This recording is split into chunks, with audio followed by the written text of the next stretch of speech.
the Freqport Freqtube, an honest audio gear review. Now let's first of all start by explaining what this actually is.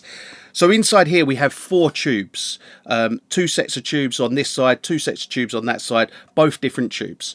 So you get slightly different sound out of whatever tube you actually want to run through. Now what you have on the back is a USB-C and a power supply.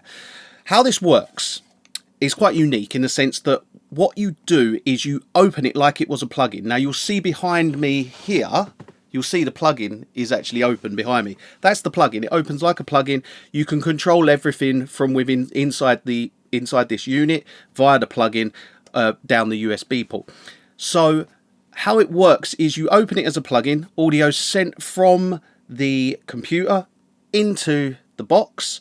It's processed through the tubes, comes back out down the cable. No need for converters. It has its own converters inside. So you are actually processing through 4 tubes. There are 4 tubes inside this, and it sounds great. And there's so much you can do with it. You can add like what it's basically good for. Now I've got two of them over here. You'll see another one there. What it's good for is I have in this setup, I've got 8 channels. Now I've got 8 channels of analog processing through real tubes. Now I can send 4 stems, for instance, out to these tubes, and for things like bass, guitars, things like that, I can add this tube glow, and it really does add this really lovely tube glow, and you can get a sound that you wouldn't normally get in the box, but what you have is all the simplicity and the ease of use as you would a plug-in. Now you can literally put one of these behind your computer. You can put it in a machine room if you wanted. You can put it somewhere where you don't even touch it, you don't even think about it. You're opening it as a plug-in and you're just using it, and you don't think about it. It's brilliant in that regards, because you can get hands-on with it. There's 8 pots on the front of it that you can control all the different parameters, but you don't have to. Now you can use a mouse and a keyboard or whatever to actually control it, and it's perfectly fine using it like that.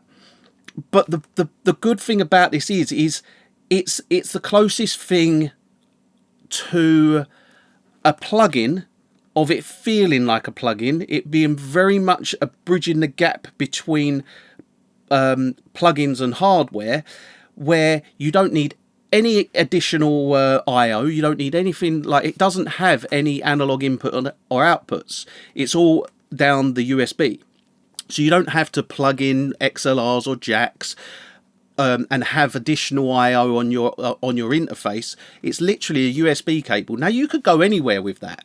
You can plug that in, you know, into your laptop and use it at any point. So what it's really good for is bridging that gap between analog and digital in the sense that you don't need any real prior knowledge to actually kind of hook this up. You don't need any additional I/O. Just plug it in and away you go. Install the software, away you go. But what you're actually getting with it is you're taking this very digital signal that you would have using plugins, and you're adding that analog flavor, and that's exactly what it does. It really does do a good job in the sense of taking something that sounds maybe a little bit digital and a little bit stale, a little bit brittle, and giving it that analog glow. And that it's highly beneficial. Saturation's beautiful. It's one thing that I don't think the digital world has quite got yet. EQ, the digital world plugins, kind of comparable. It's very similar. Compression, it's kind of getting there. It's not quite there yet. Saturation, it's not there. I don't think saturation's there. This is where kind of saturation, you can add that saturation and it feel like you're still working in the box. And they're not massively expensive. You're talking around £700 for 4 channels of processing, and that's a lot of processing. Really good converters in it, so you're getting, it's great conversion, and what comes out goes into the box, comes back into the box sounding better than what it went out at. It really does sound good. And I'm going to do a review on these later today and show you some audio examples on this, and I'll post that video in a few days. But the reason I want to do this honest audio gear review is because I've had these since they first come out, and they've gone through a few updates when it first came out. Like all plugins, like all pieces of hardware, it has this kind of a couple of teething issues, all ironed out.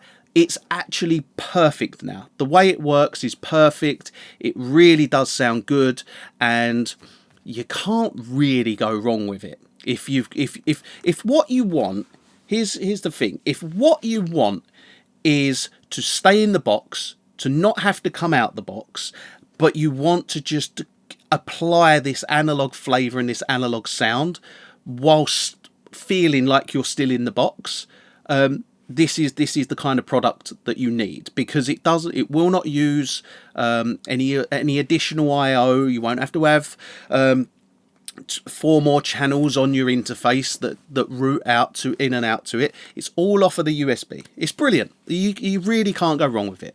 So yeah, that's my honest opinion on the Freqport Freqtube.